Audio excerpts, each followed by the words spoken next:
All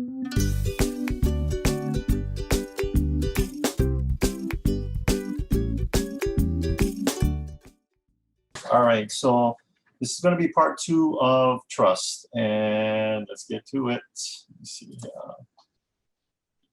So yes, trust. It's that big word that allows us to minimize, not eliminate, the drama in our lives, but it certainly is the core of all the drama that is in our life.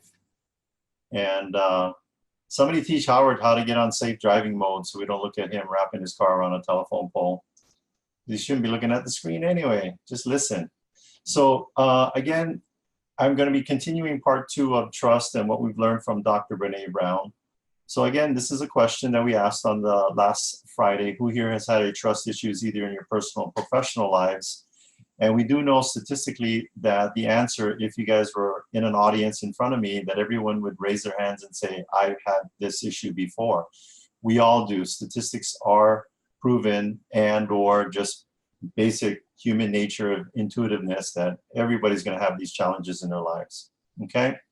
So again, Brene Brown, somebody tell me what that number means. So I got Siri over here talking to me. The number of views that was watched. Yeah, on Brene Brown's TED Talk. Anybody watch that TED Talk since last Friday? All right, Laura? All right, so what are the 3 reasons why clients do want to do business with you? By the way, this first part's going to be a repeat of this modules that I'm doing, and then I'm going to be adding to it at the end. By the way, when you study something and you go back with what you've learned and then learn the new module and then keep going and overlapping, do you retain more of that information? The answer, yes or yes. So what are the 3 reasons? Yeah, why do clients why do they want to do business with us? They know, like, and trust you. That's it. Somebody got it. Know, like, and trust you. They know you, they like you, and they trust you. Okay? What are the 3 reasons why clients don't want to do business with you? I don't know. I can't do it again. They don't know you. They don't like you. They don't trust you. Yeah, big red over there. They don't know you, they don't like you, and they don't trust you. Okay? So there's a quote, did it last week. Just again, repetition lends emphasis. Andrea, read the quote for us. Trust is choosing, excuse me, to make something important to you vulnerable to the actions of others. Charles Feltman. Yeah, and then read the second part of that quote. Distrust is what I have shared with you is not safe with you. Charles Feltman. Yeah, and again, this is a rhetorical question. Answer in your own mind. But when you're in a trust situation with a client, they're going to start sharing some pretty vulnerable stuff with you, and they need to know that it's going to be safe with you. Again, our code of ethics, we have what's called confidentiality. Being in a mode of confidentiality with our clients is acting in a fiduciary manner, meaning always acting in their best interest. Okay? Trust is built in the small moments. Again, this is a repeat of what I talked about last Friday, so I'm going to go quick. Sliding door moments. Trust is built over time. And again, what does this image mean? Anybody want to remember what this image means?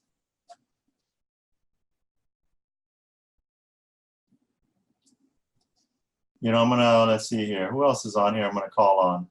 Damien, what does this image mean? Oh, you guys are still on mute. Too slow, too slow. Evelyn, what does this image mean, Evelyn? And you guys got to say, go ahead, Evelyn. I'm driving. Evelyn. Are those marbles? Yeah. Yeah, they're marbles. A trust jar. So you wanna No, tell she's them? asking Evelyn. Okay, so how you put marbles in my jar is you come off mute and you answer the questions right away. Just joking with you guys. It's when we do these small little things over time, our friends, our relationships are these marble jars. And when we put these marbles into someone's jar, that person is considered your marble jar friend, okay? Sliding door moments is when we do that. Attending funerals, believe it or not only in this was actually proven in the research. I trust so-and-so because she came to my sister's funeral, okay?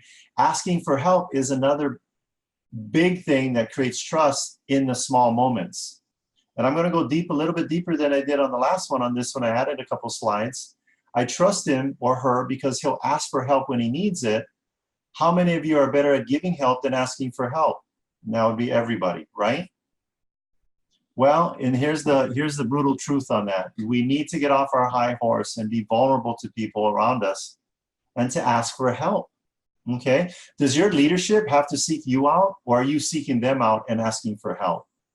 Right? How many times I've heard people say, well, you know, they never came and told me what I needed to do. Are you kidding me? That's not how life works. If people get what you go after, and if you're sitting around waiting for somebody to come to you and help you because you think they're reading your minds or they can observe your attitude or your mood, you're going to have a lot of drama and heartache in your life. So be willing to come out from behind your ego and seek help by asking for it. Leaders that are in your life, believe it or not, I put this in a top down. Children. How are children leaders in our lives? Laura, you got kids. How are your children leaders in your life? Well, first of all, they're incredibly honest. Yeah. Do they ask you for help? Yeah. They do. They ask for help and they demand it at times. Yes. So, unabashedly, yes. So a sign of good leadership is your ability to be able to come out from behind your ego and ask for help. And children are ultimately the best leaders because they know how to ask for help. Your spouse asks you for help. Your parents, leaders in your life, they come to you and ask for help, and more importantly, you're asking them for help. God, experts, your team leaders, and I purposely put, and it was intentional by putting my team leaders at the very bottom. These are people that are leaders in your life, so ask them. And not only have your children asking you for help, but ask them for help. Can children have a totally different perspective than an adult in the exact same situation? Yes or yes? I know you said yes. Yeah. Another indicator or trust is always in the smallest things. So how does Brene Brown explain trust with an acronym? And when we trust, we are braving the connection with someone. And braving is the acronym. We talked about B. Does anybody remember what B stood for?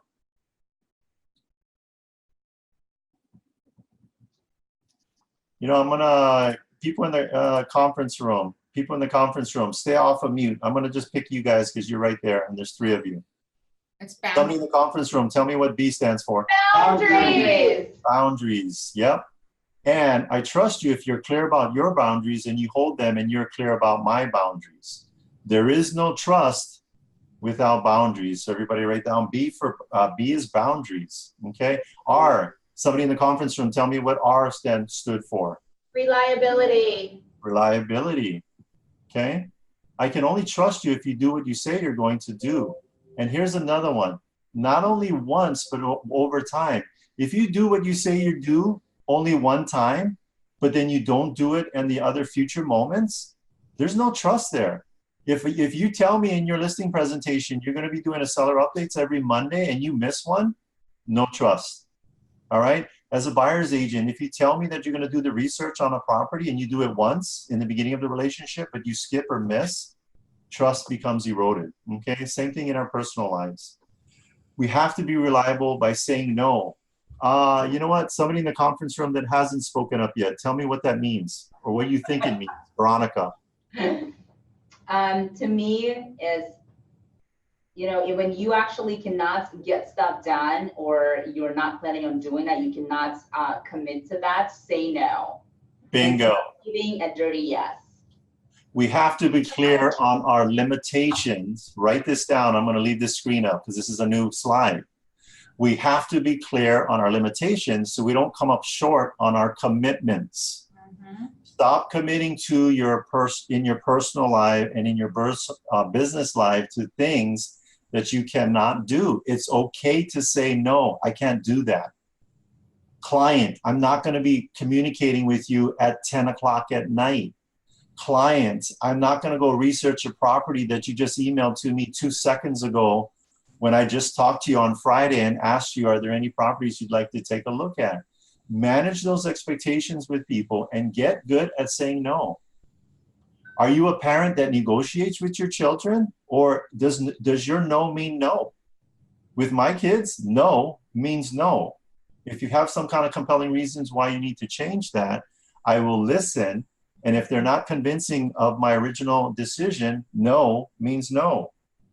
Okay. A, now we got some new ones. Anybody been listening to that podcast and think you know what A stands for? It's part of our core values. Damien. Accountability. Bingo. Accountability. I can only trust you when you and you think about it, it's like being accountable is like doing everything perfectly all the time. Is accountable about doing everything perfectly all the time and doing everything that you said 100% of the time. No, that ain't realistic. That is completely unrealistic because that, again, is not how life works. If you think that's how life works, you're delusional. When you make a mistake, you own it. Damien, read the bottom two. You apologize, you make amends. You make amends, okay? You know, this huddle, am I going to be perfect on this huddle? Like showing up on time, being prepared every single time? There are going to be times when I don't. I'll be honest with you, I can make a huddle in 5 minutes and you'll never know. Hopefully you'll never know the difference, okay? Because of the material that I go through and the amount of studying that I do. But I will tell you 99.9% of the time, I'm spending a lot of time and effort preparing for these huddles and starting on time. I'll probably not end on time, but I hope that it's of value to you and that what I'm continuing on past the time frame is something that's of value to you. So my question to you, are you being on time for these huddles? Are you being present? Are you taking notes? If you're the one doing the huddle, are you preparing? Okay. And I can only trust you when I make a mistake. Howard, read for me the rest of it. When I make a mistake, and read the rest, Howard. I'm allowed to own it, apologize, make amends. Yeah. If you ask for apologies, but you're in a relationship or you're interacting with people that they don't know how to, you know, or you don't allow them to own it, apologize, and make amends, then there's no trust there. Okay. No accountability, no trust. Okay. That was A. Somebody tell me what you think V stands for. Vulnerability? No? Nope. Anybody listen to the podcast? Or vulnerability is a good one, but it's not the one. Anybody know? Okay, moving on. Vault. Vault. Everybody write that down. Vault. You know, think of a bank vault with a big door on it. Now, not only think about that bank vault with the big door on the front of it, think of when you go into the vault, on the back side of that vault is another door, and you'll see why I'm bringing that up. Okay. And what that means is what I share with you, you will hold in confidence. You guys remember the quote from the beginning? I want to share with you something that's vulnerable, that's important to me, and make it vulnerable to you by sharing it with you. Okay. What we don't understand is the other side of the vault, like I mentioned. And I'll give you an example. Did you hear about my client so-and-so? They're going through a nasty divorce, and you wouldn't believe all the nastiness that I hear about this relationship that they're in. Oh, and by the way, and did you hear about so-and-so with Keller Williams? They're like totally doing stuff that's unethical and totally messing with their clients and blah, blah, blah, and yada, yada. Okay. And so doing that kind of stuff, it falls under that phrase that we like gossip. Somebody can finish that sentence with, we like gossip, but we don't like, somebody finish that for me. Drama. The gossiper. We like gossip, but we don't like the gossiper. Why people share the little dirty little secrets like that is because they think that they're gaining your confidence and they're trying to hotwire or shortcut a relationship with you. But when you hear somebody that's giving you dirty, nasty gossip, what is happening in your mind? You guys in the conference room, what's going on in your mind? What are you thinking about that person? Shouldn't be talking about this. Yeah, and we're all guilty of it. I'm not sharing this information because I've never done any of this stuff or not guilty of any of this stuff. We're all guilty of it. I'll be vulnerable and accountable to you. But by going over this stuff and reminding of ourselves of what's important, we come to realize again that, again, it's not about knowing what we know. It's about being reminded of what we already know or can knowledge that we can go or seek, and then implementing that in our lives. So again, what I share with you is in confidence. And again, we always talk about it. If you hear something or you're hearing it third hand of an issue with somebody else about you, and or vice versa, what are the three things that we talk about as far as clearing up that adversity? Number one, Go to the source. Go to the source. yeah, go to the source. Number two, Come from curiosity. come from curiosity. Yep. And the third one, Assume positive intent. yep, assume positive intent. Okay. So let's see here. I'm gonna randomly pick 3 people here for ahas. Let's see here. Sam, what's the big takeaway for you, or a small one? Big or small? Sam. Know your limitations so you're not setting expectations that can't be met. Can be met. Yeah.